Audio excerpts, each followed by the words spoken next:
ஏனோக்கு வேதத்தின் ஒரு சில வசனங்களில் வந்தாலும் தலைமுறைகளை தாண்டி தாக்கத்தை ஏற்படுத்தினவன் இந்த ஏனோக்கு. ஏனோக்கு 300 வருஷங்கள் தேவனோடே சஞ்சரித்தான், தேவனோடே நடந்தான். அவன் திருமணமானவன், குமாரரையும் குமாரத்திகளையும் பேரன்களையும் பேத்திகளையும் பார்த்தவன். அவனுக்கும் குடும்பம் இருந்தது. ஆனால் அவனுக்கும் தேவனுக்கும் உள்ள உறவை எதுவும் தடுக்க முடியவில்லை. ஆதாம் உயிரோடு இருக்கும் பொழுதே ஏனோக்கு தேவனோடே சஞ்சரித்து கொண்டிருந்தான். ஏனோக்கு பிறக்கும் பொழுது ஆதாமின் வயது 522. ஏனோக்கு தேவனோடு கூட சஞ்சரிக்க துவங்கும் போது ஆதாமின் வயது 587. ஆதாம் உயிரோடு இருக்கும் பொழுதே ஏனோக்கு 300 வருஷம் தேவனோடே கூட சஞ்சரித்து கொண்டிருந்து தேவனால் எடுத்துக்கொள்ளப்பட்டான்.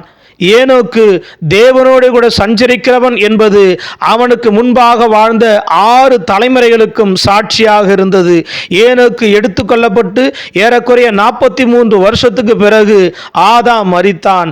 ஏனோக்கு தேவனோடு கூட சஞ்சரித்தது அவனுக்கு முன்பாக வாழ்ந்த சந்ததிக்கு மட்டுமல்ல, அவனுடைய பிள்ளையாகிய மெத்துசலாவுக்கும் அவனுடைய பேரனாகிய லாமேக்குக்குமே அது சாட்சியாக இருந்தது. லாமேக்கினுடைய 113 வயது வரைக்கும் ஏனோக்கு தேவனோடு கூட சஞ்சரித்து கொண்டிருந்து தேவனால் எடுத்துக்கொள்ளப்பட்டான். ஏனோக்கு தேவனோடு சஞ்சரித்து கொண்டிருக்கையில் தேவன் அவனை எடுத்துக்கொண்டார். மோசேயின் மூலமாக ஆதியாகம புஸ்தகம் எழுதப்படும் வரைக்கும் ஏனோக்கு காணாமல் போய்விட்டான் என்றுதான் எல்லோரும் நினைத்திருப்பார்கள். ஏனெனில் அவன் எடுத்துக்கொள்ளப்படுகையில் எலிசாவை போல யாரும் அவன் அருகில் இல்லை.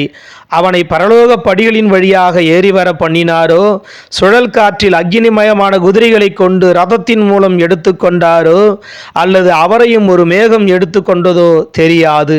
என்னோடு கூட சஞ்சரித்தது போதும், நீ வா, இனி என்னோடையே தங்கியிரு என்று தேவன் அவனை தன்னிடத்திற்கு எடுத்துக்கொண்டார். அவன் எடுத்துக்கொள்ளப்படுவதற்கு முன்பாக காயின் மூலமாக கொல்லப்பட்ட ஆபேலின் மரணமும் காயினின் வம்சத்தில் வந்த லாமேக்கு மூலமாக கொல்லப்பட்ட ஒரு வாலிபனின் மரணமே அல்லாமல் வேறொரு மரணமும் வேதத்தில் எழுதப்படவில்லை. ஆனால் எல்லாருக்குள்ளும் மரணத்தை குறித்த பயம் இருந்தது. அந்த மரண பயத்தை ஜெயித்து உயிரோடே பரலோகம் சென்ற விசுவாச வீரன் இந்த ஏனோக்கு. ஏனோக்குக்கு முன்பாக தேவனிடம் சாட்சி பெற்ற ஒரே மனிதன் ஆபேல் மட்டுமே. அவன் நீதிமான் என்று சாட்சி பெற்றான். இவனோ தேவனுக்கு பிரியமானவன் என்று அவன் எடுத்துக்கொள்ளப்படுவதற்கு முன்னமே சாட்சி பெற்றான்.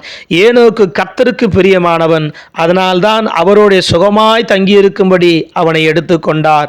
ஏனோக்கு தேவனுக்கு பிரியமானவைகளை எப்பொழுதும் செய்தபடியினாலே அவர் அவனை தனியே இருக்க விடாமல் தன்னிடம் சேர்த்து கொண்டார். ஏனோக்கு மாம்சத்துக்குட்பட்டவராக இராமல் ஆவிக்குட்பட்டவராக இருந்ததாலே அவன் தேவனுக்கு பிரியமாய் வாழ்ந்தான். வேதத்தின் முதல் தீர்க்கதரிசி இந்த ஏனோக்கு. நோவா காலத்தின் அழிவை முன்னறிந்து அது எப்பொழுது சம்பவிக்கும் என்று அறிவித்தவன் இந்த ஏனோக்கு. தன் மகனுக்கு அவன் இட்ட பெயரே அதற்கு சான்று. மெத்துசலா என்றால் இவன் புறப்படுகையில் அது சம்பவிக்கும் என்று அர்த்தம். அது மாத்திரமல்ல, அவனுக்கு பின்பாக எழுந்த அநேகர் தங்கள் சந்ததியை குறித்தும் தேசத்தின் ராஜ்யங்களை குறித்தும் இனிவரும் ராஜ்யங்களையும் இயேசுவின் பிறப்பையும் அவரின் பாடு மரணம் உயிர்த்தெழுதலையும் குறித்து முன்னறிவித்த போது இயேசு கிறிஸ்துவின் 2ஆம் வருகை குறித்து முன்னறிவித்த முதல் தீர்க்கதரிசி இந்த ஏனோக்கு.